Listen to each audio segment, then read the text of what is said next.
Olá, amigos. Meu nome é Alfonso Servec e meu amigo Luiz Curi sempre me pede que eu grave algum vídeo falando acerca de Deus e a ciência.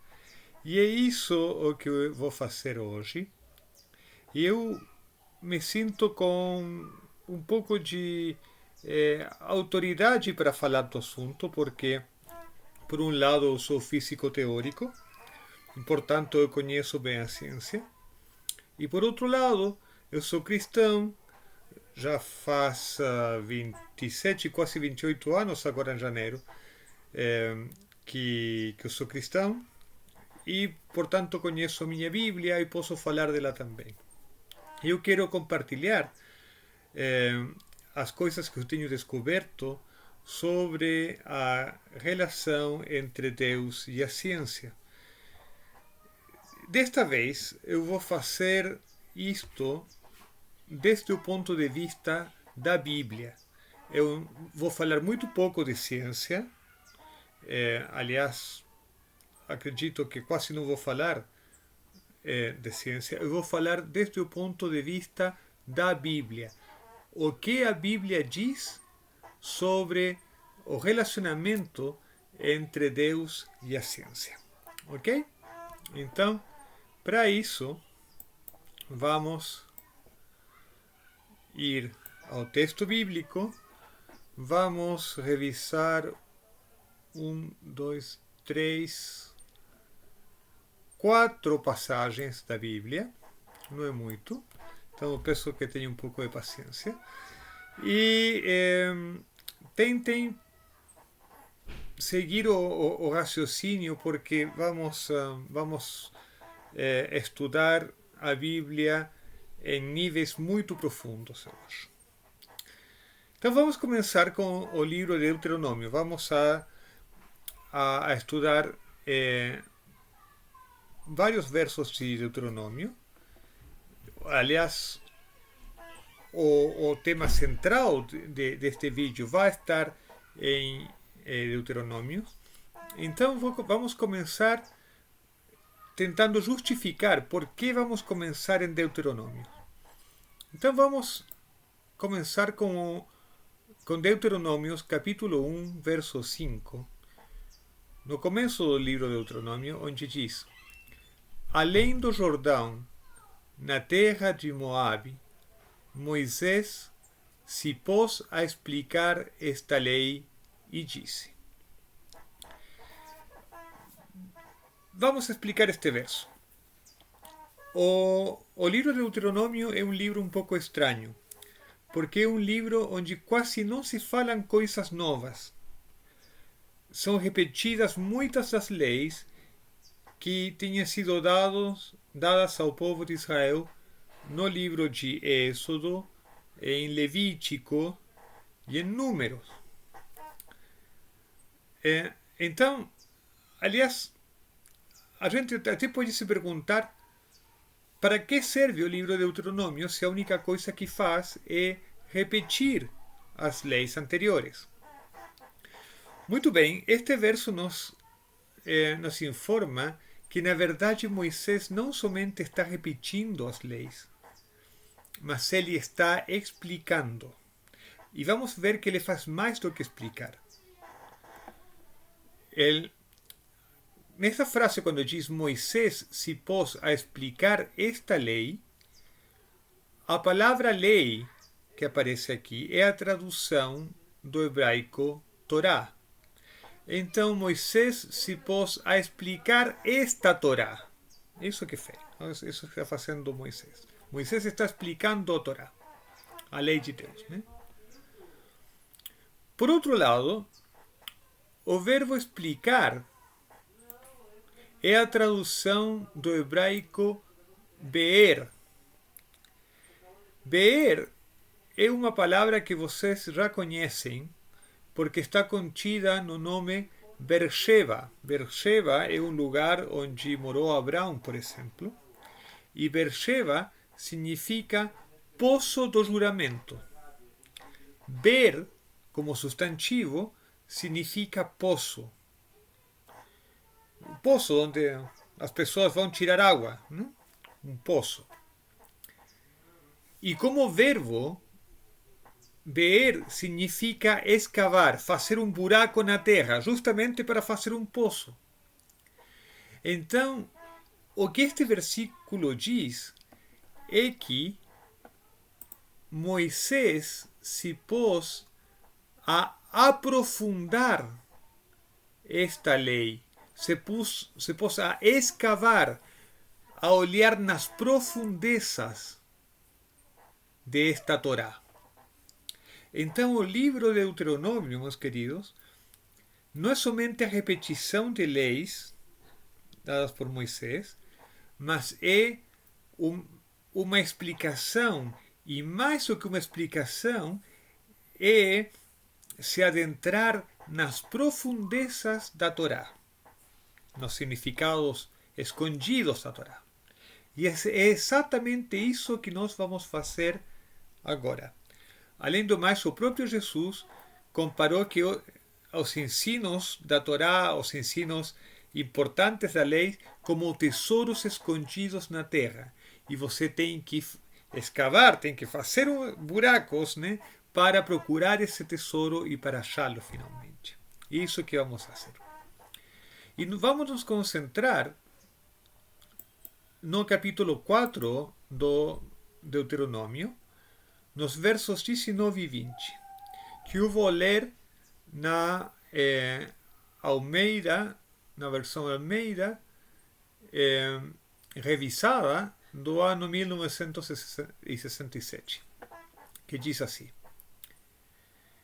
E para que não suceda, é Moisés que está falando aos israelitas em nome de Deus, e para que não suceda que levantando os olhos para o céu, e vendo o sol e a lua e as estrelas, todo esse exército do céu, sejais levados a vos inclinardes perante eles, prestando culto a essas coisas que o Senhor vosso Deus repartiu a todos os povos debaixo do céu.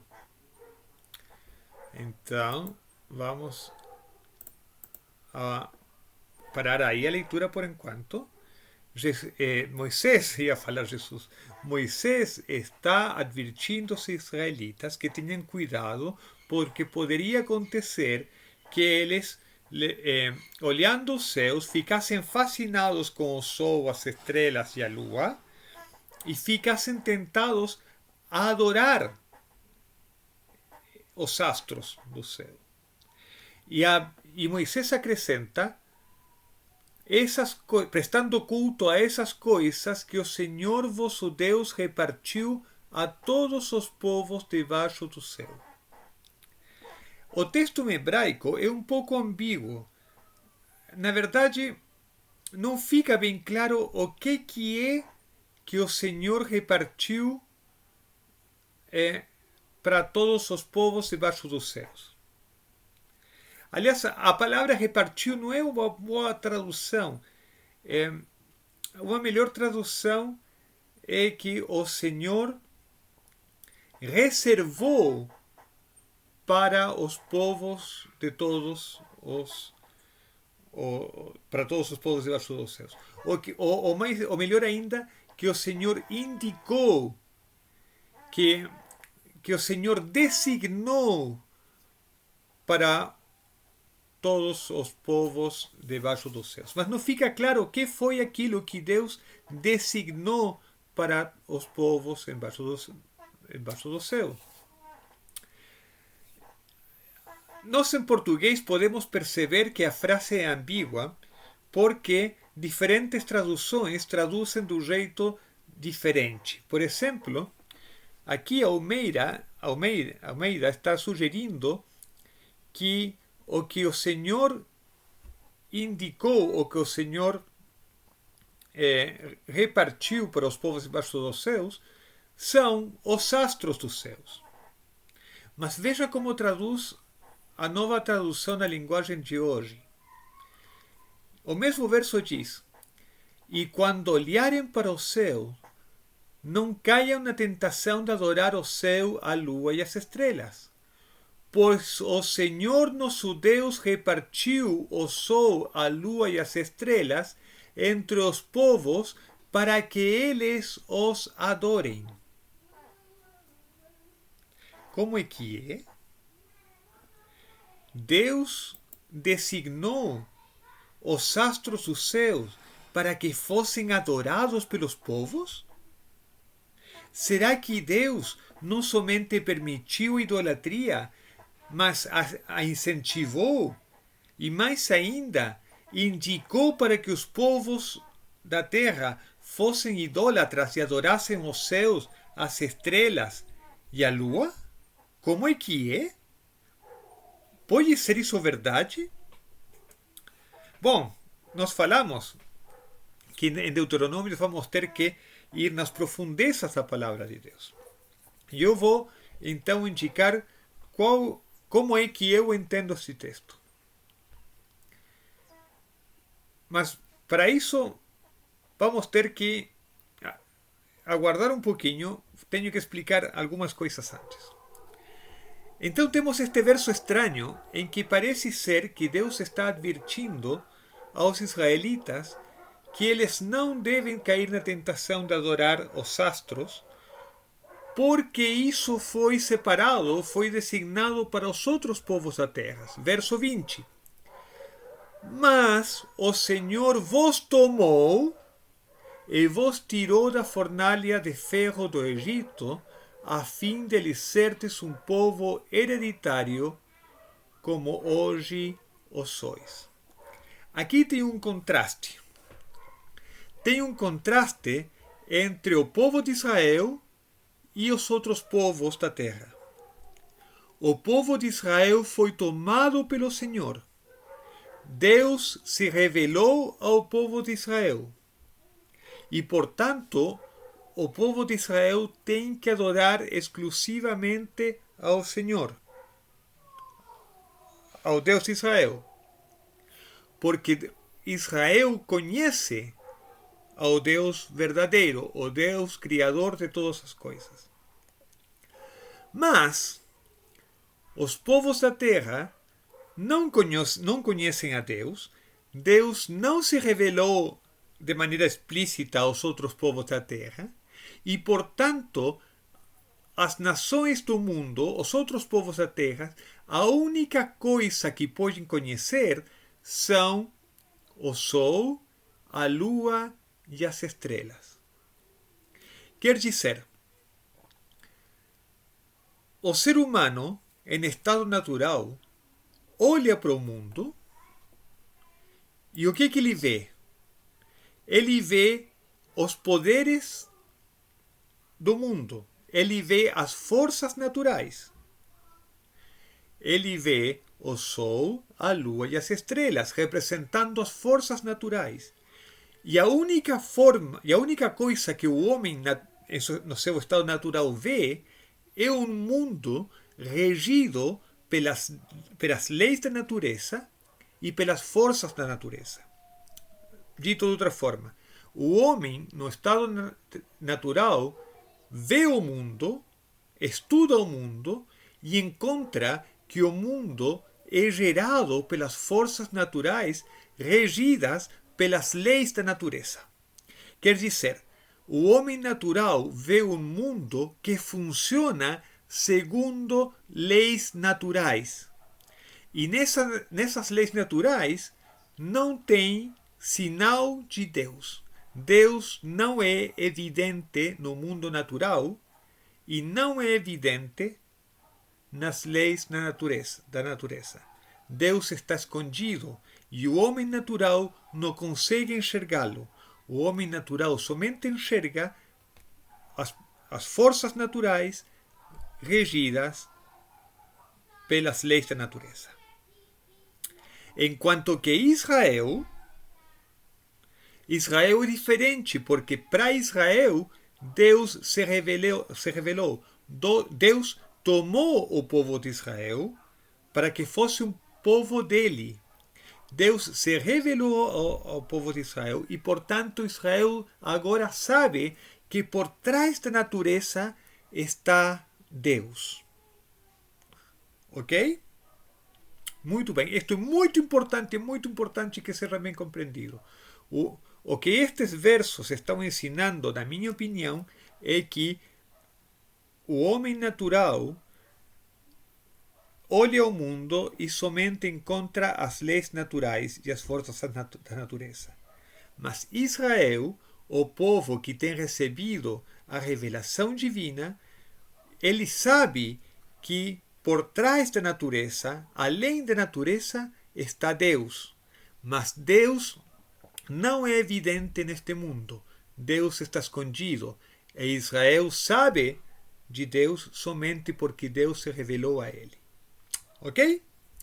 Muito bem. Vamos então voltar pro texto. Esta ideia de que Deus esteja escondido e que as pessoas naturais somente enxergam o mundo natural regido por leis da natureza, pode parecer um pouco estranha para o que conhece a Bíblia. Nós esperamos que as pessoas reconheçam a Deus na natureza. Não é à toa que um dos salmos diz que os céus proclamam a glória de Deus, né? E que a natureza toda proclama a glória de Deus, né? Mas quem escreveu o salmo, ele escreve desde a fé, ele escreve desde o povo de Israel que tem recebido a revelação divina, e escreve para o povo de Israel quem tem recebido a revelação divina. Portanto, o salmo declara que a natureza proclama a glória de Deus, declara isso desde a revelação. Mas o que Deuteronômio está dizendo é que alguém fora da revelação, aquele que não tem recebido a revelação divina, não enxerga Deus na natureza, somente vê as leis da natureza. E isto tem relação com um processo que é descrito, um processo muito misterioso que é descrito no livro de Gênesis. Em Gênesis, vamos voltar à nossa lista de versos, isso. Gênesis capítulo 1, versos 6 e 7, relatam o acontecido no segundo dia da criação, segundo a Bíblia. E diz assim: E disse Deus: haja um firmamento no meio das águas, e haja separação entre águas e águas. Fez, pois, Deus o firmamento e separou as águas que estavam debaixo do firmamento das que estavam por cima do firmamento. E assim foi. O que é isto das águas de cima e das águas de baixo? É incompreensível. Alguns acreditam que as águas de cima sejam as nuvens de onde vem a chuva, né? Mas não é isso, não. Na verdade, estes versos estão ensinando que Deus fez uma separação entre o mundo espiritual, que está acima do firmamento, que está no céu, e o mundo material, o nosso mundo natural, que está embaixo do céu, abaixo do céu. Está aqui embaixo, abaixo do firmamento. Uma prova disto é o Salmo 104, que nos versos 1 e 3 diz: Bendize, ó minha alma, ao Senhor. Senhor Deus meu, tu és magnificentíssimo. Estás vestido de honra e de majestade. Tu que te cobres de luz como de um manto, que estendes os céus como uma cortina.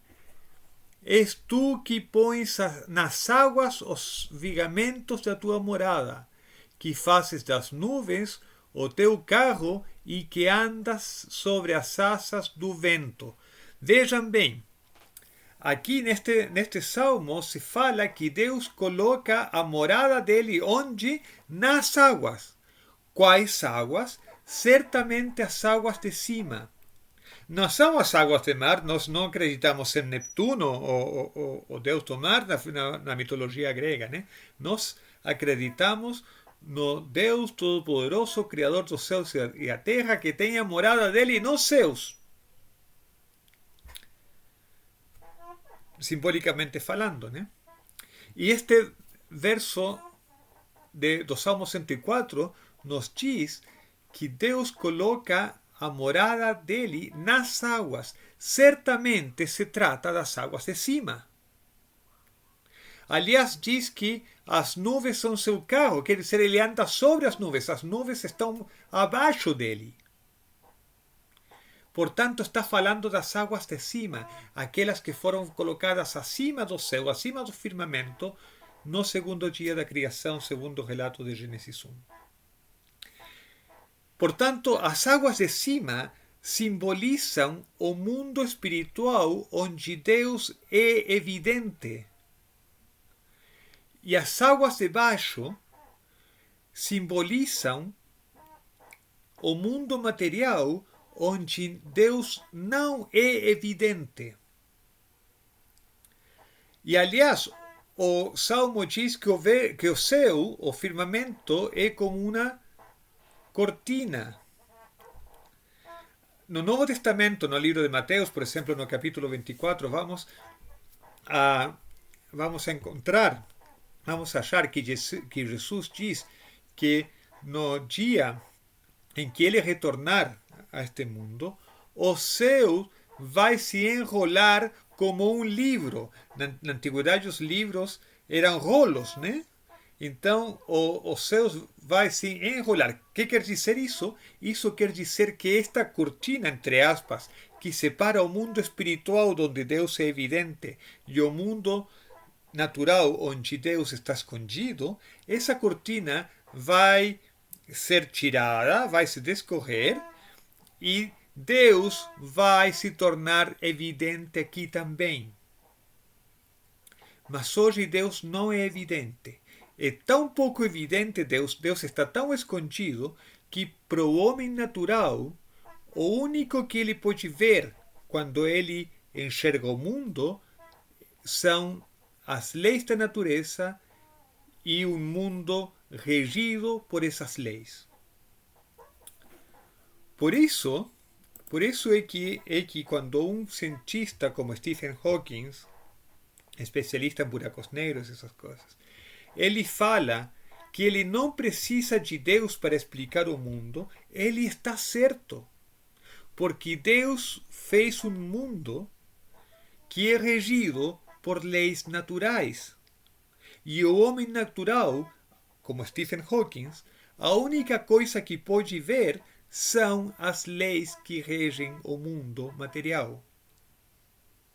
Porque para perceber a Deus, você precisa da revelação. Se você não tem aceito essa revelação, então você não vai enxergar a Deus.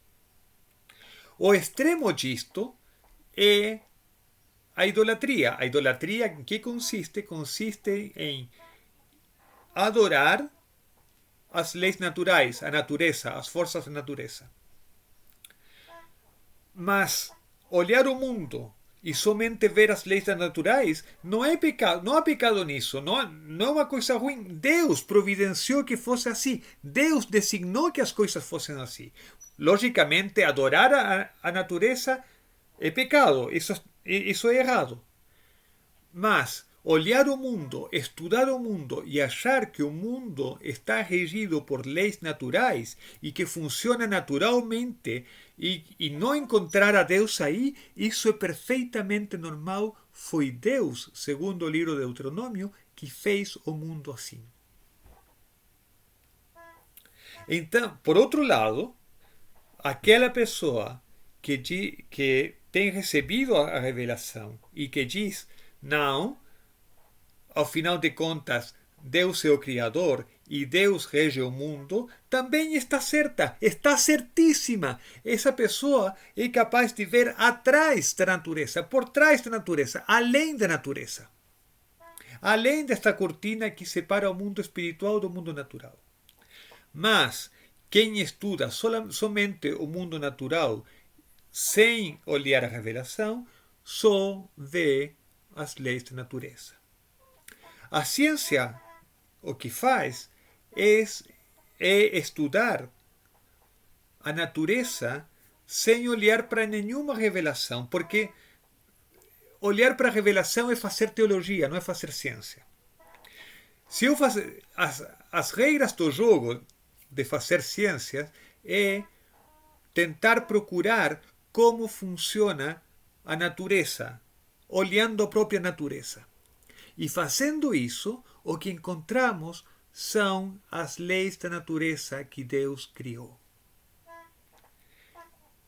E assim, vocês ficam chateados ou ficam estranhados que a ciência não consegue achar a Deus? Não se incomode, não fique bravo, não fique chateado, não fique nem mesmo incomodado. Porque Deus planejou este mundo para que quem olhasse para a natureza achasse as leis naturais, e isso é o que faz a ciência. Portanto, há contradição entre a ciência e a religião e a Bíblia, vamos dizer. Aparentemente sim, porque a Bíblia fala de Deus e a ciência não fala de Deus. Mas quando nós entendemos a Bíblia nas profundezas da Bíblia, quando nós escavamos para achar os significados profundos da Bíblia, da Torá, nós encontramos que parte do plano de Deus é que este mundo fosse regido por as leis da natureza e que quando o ser humano olhasse somente a natureza, encontrasse essas leis. Portanto, quando a ciência faz o que é próprio da ciência, que é estudar a natureza, e encontra as leis da natureza, mas não encontra Deus nela, a ciência está certa e nada mais está cumprindo o próprio plano de Deus, o próprio desígnio de Deus. Portanto, não podemos pedir à ciência que descubra Deus, porque não é o papel dela, não é o objetivo dela também, não? E o que ela tem que fazer é simplesmente entender, pesquisar e entender como funciona este mundo material segundo as leis naturais. Quando um cientista fala acerca das leis da natureza e as aplicações das leis da natureza, acreditem nele, façam confiança. Eles sabem o que estão falando. Por exemplo, agora que estão nos explicando como funcionam as vacinas contra o Covid, contra o coronavírus, prestem atenção ao que falam os cientistas. Eles sabem do que estão falando. São especialistas.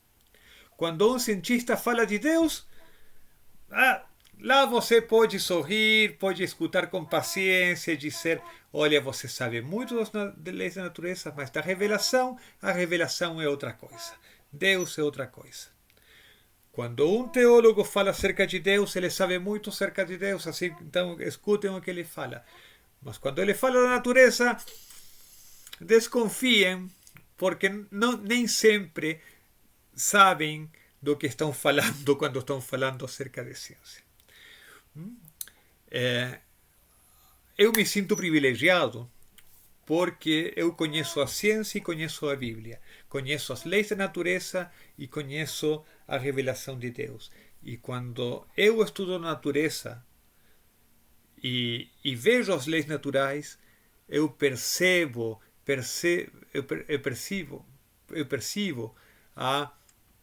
a assinatura de Deus em tudo isso.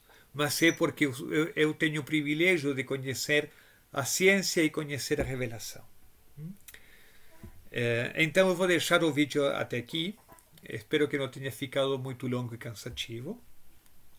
Se vocês quiserem e podem deixar alguma frase nos comentários, se vocês quiserem, eu posso fazer algum vídeo falando da relação de ciência e religião, agora desde o ponto de vista da ciência, ok? Então fica por aqui, eu quero desejar para todos vocês um ótimo 2021 e que possamos crescer na nossa adoração a Deus e na nossa admiração pelo Deus que criou todo este universo. Tchau!